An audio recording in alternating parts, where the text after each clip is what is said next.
Jezioro Garda, po włosku Lago di Garda, to największe jezioro i największy słodkowodny zbiornik we Włoszech. Jego długość wynosi niecałe 52 km, a szerokość mieści się w zakresie od 4 do 17 km. Przyjemnością samą w sobie jest przejazd samochodem wokół jeziora.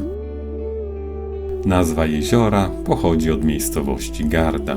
Głębokość dochodzi do 346 metrów, gdzie lustro zbiornika leży na poziomie 65 metrów nad poziomem morza, czyli mamy do czynienia z kryptodepresją dochodzącą do 281 metrów. Tunele bywają miejscami wąskie, więc trzeba zachować uwagę i umiar w podziwianiu otoczenia. Jest to typowe jezioro polodowcowe. Leży na obszarze 3 regionów: północna część w Trydencie, Górnej Adydze, zachodnia w Lombardii, a wschodnia w Wenecji Eugenejskiej. Zwiedzanie zaczynamy od Riva del Garda, miasteczka położonego na północnym brzegu jeziora. Rocca di Riva del Garda to średniowieczna twierdza położona na sztucznej wyspie na brzegu jeziora. Twierdza powstała w 1124 roku w celu obrony miejskiego portu.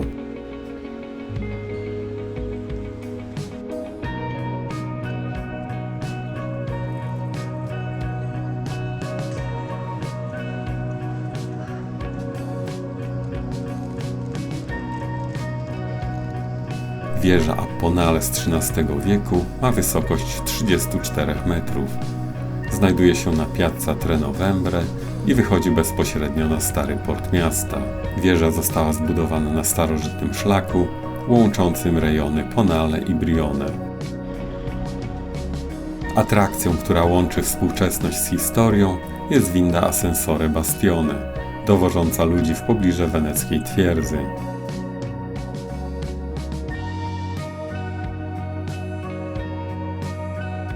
Sunąca w górę przeszklona winda oferuje wspaniały widok na jezioro i dolinę, w której leży Riva del Garda.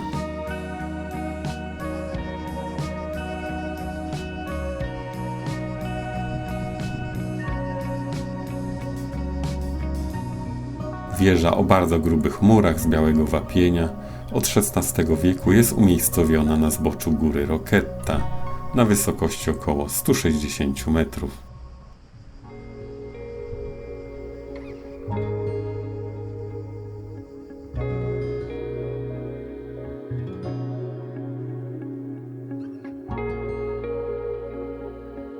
Jej ruiny są udostępnione do zwiedzania również od wewnątrz. W sąsiadującym barze można coś zjeść i wypić, ale największą atrakcją jest panorama na miasto i jezioro.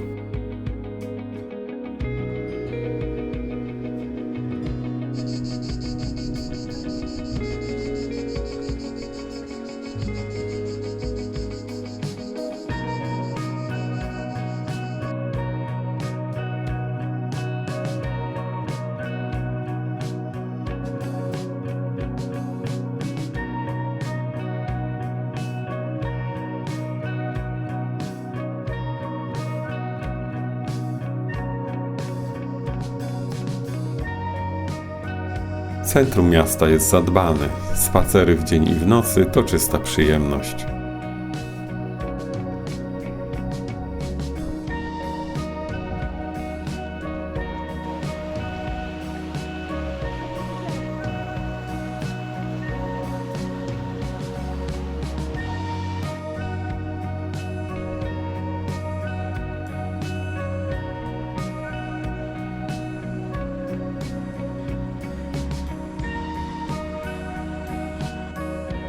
Z tutejszego portu można popłynąć statkiem do innych miast leżących nad jeziorem Garda.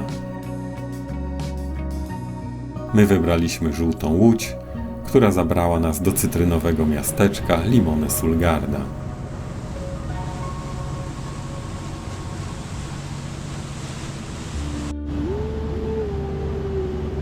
Turkus wody, jasne wapienne szczyty i ciepłe letnie powietrze sprawiają, że chce się żyć. Przenosimy się z Trydentu do Lombardii.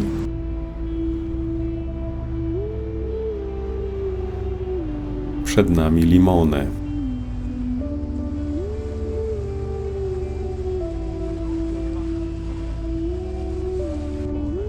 W krajobrazie miasta góruje dzwonnica kościoła San Benedetto.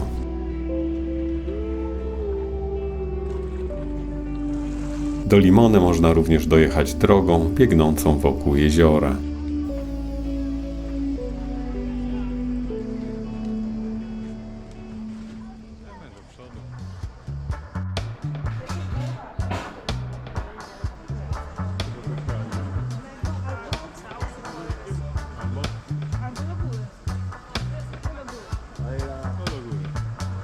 Cytrynowe pamiątki oddziałują na wzrok turysty, jak beczka miodu na głodnego misia.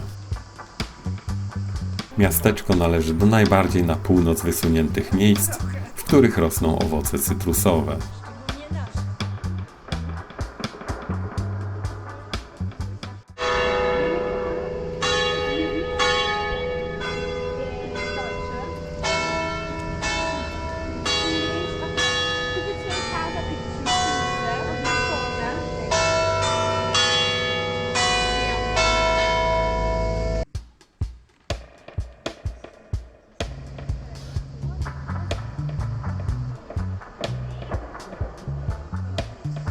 W celu ochrony historycznego i architektonicznego dziedzictwa gmina Limone odrestaurowała 2 gaje cytrynowe, które są dostępne do zwiedzania. My zaglądamy do jednego z nich, który nosi nazwę La Limonaia del Castel. Gaje cytrynowe rozsławił Goethe w swojej książce Podróż do Włoch, który patrzył na nie płynąc łodzią z Torbole do Malcesine. Limone sul Garda, cytrynowy ogródek, a tam na dole cytrynowe miasteczko.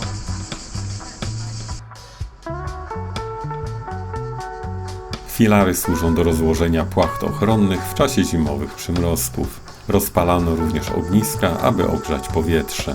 Dzisiaj przemysłowa produkcja cytryn w tym regionie jest nieopłacalna.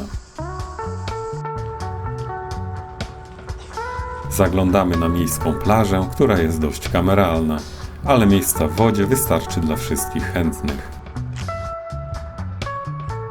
Możemy oglądać liczne skutery, które wchodzą w skład motoryzacyjnego dziedzictwa Włoch.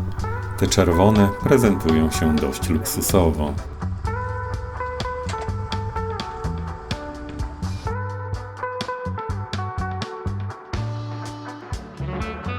Trzy godziny w zupełności wystarczają na spokojne zwiedzenie tego miasteczka.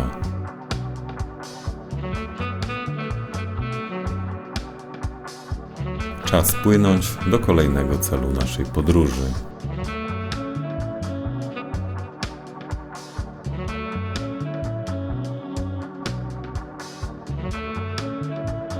Charakterystyczny zamek wskazuje, że dopływamy do Malcesine. Domy schodzą do samej wody.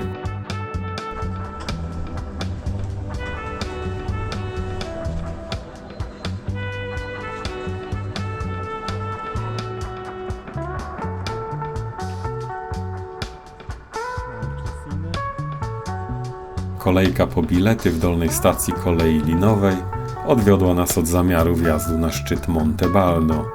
Moglibyśmy nie zdążyć na rejs powrotny łodzią.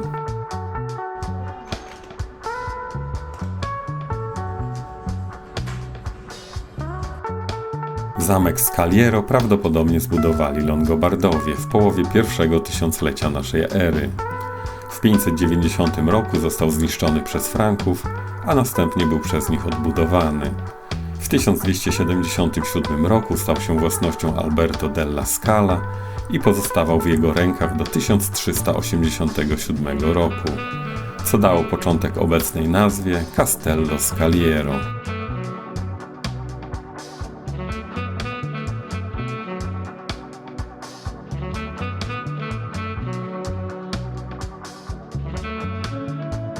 Nieregularna pięciokątna wieża wznosi się 70 metrów ponad lustrem jeziora.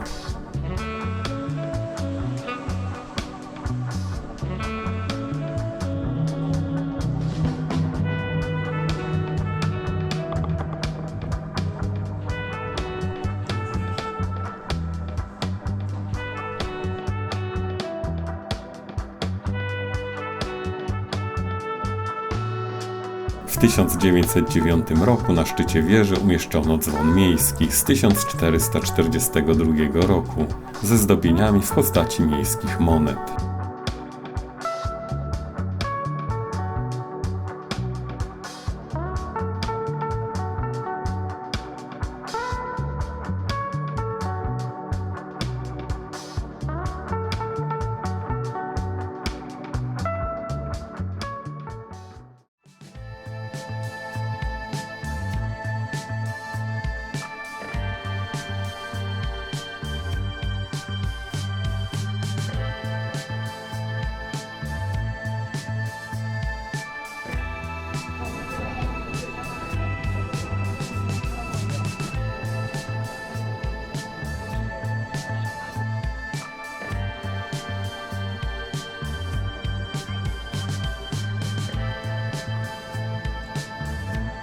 Polnik działa.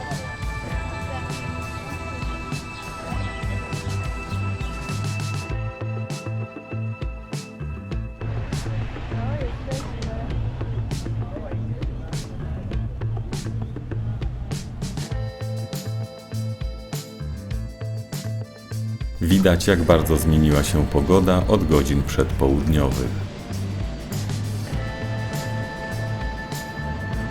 W okresie od maja do sierpnia występuje największa liczba dni z opadami.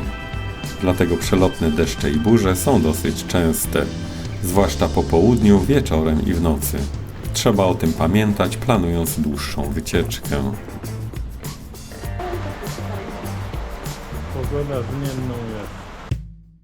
Znalezienie wolnego miejsca parkingowego w Sirmione graniczy z cudem. Nam się to udało za drugim razem. Sirmione.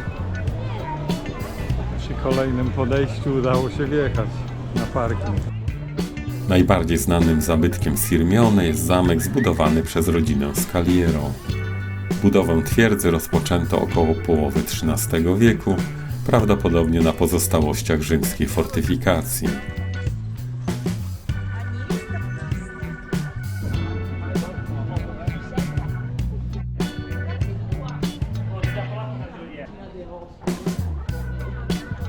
Jest to jeden z najbardziej kompletnych i najlepiej zachowanych zamków we Włoszech, a także rzadki przykład fortyfikacji na jeziorze morskim.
Sirmione leży na półwyspie o tej samej nazwie, który rozciąga się na długości około 4 km w głąb jeziora Garda.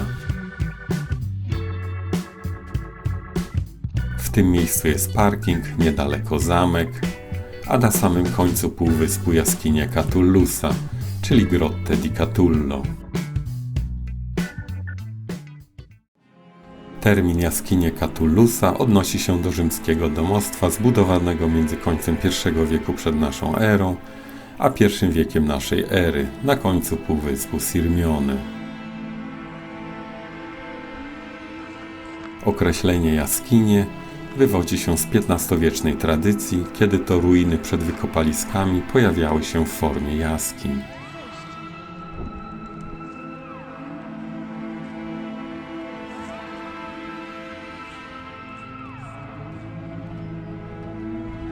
Tradycyjny przekaz podaje, że willa należała do Gajusza Valeriusza Catullusa, który w swoim wierszu twierdził, że jest właścicielem posiadłości w Sirmione.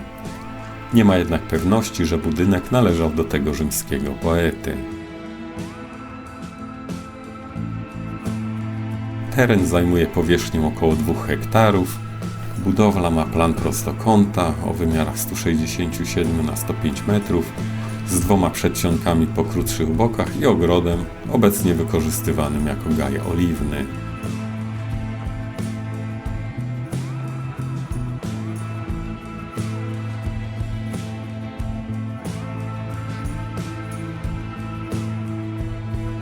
Obok willi znajduje się Muzeum Archeologiczne, którego nie będę pokazywał w tym filmie.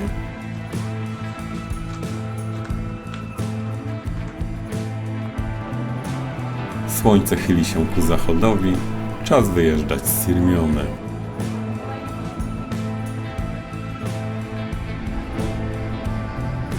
W Peschiera del Garda wypływa jedyna rzeka z jeziora Garda o nazwie Mincio. 3 odpływy łączące się po południowej stronie miasta to wynik modyfikacji jej naturalnego biegu w celu lepszej obrony miasta. Dzięki tym rzecznym odnogom miasto bardzo zyskało na atrakcyjności.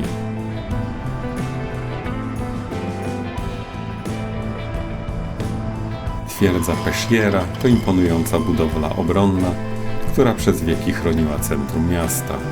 Twierdza jest częścią obiektów Światowego Dziedzictwa Kulturowego UNESCO, które obejmują 6 obiektów architektury obronnej położonych na terenie byłej Republiki Weneckiej i pochodzących z okresu między XVI a XVII wiekiem.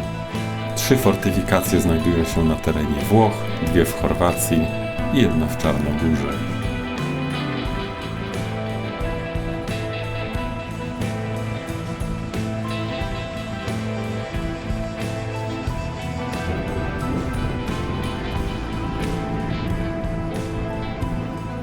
W Lacize przez bramę w murach miejskich idziemy do centrum miasta.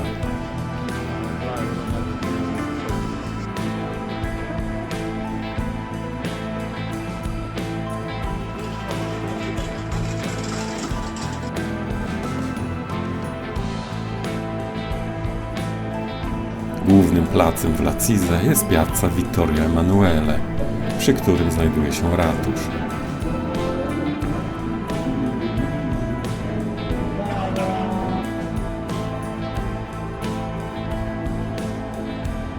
Na nabrzeżu wznosi się kościół San Nicolo z XII wieku.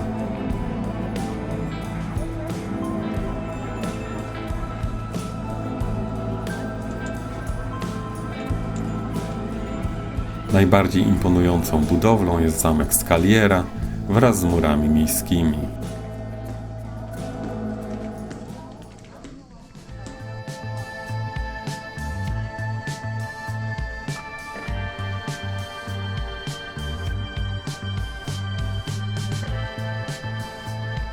Neoklasycystyczny kościół świętych Zenona i Martina z XIX wieku.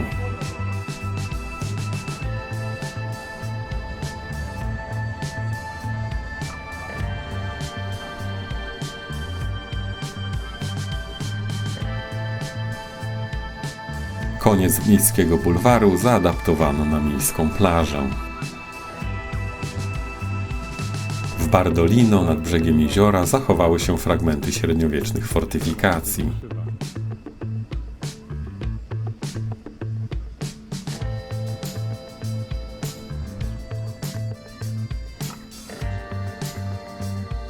Marina łączy się ze spokojnym centrum miasta. W godzinach przedpołudniowych restauracje dopiero zaczynają się otwierać na klientów. Tyle z Nadgardy. Do zobaczenia.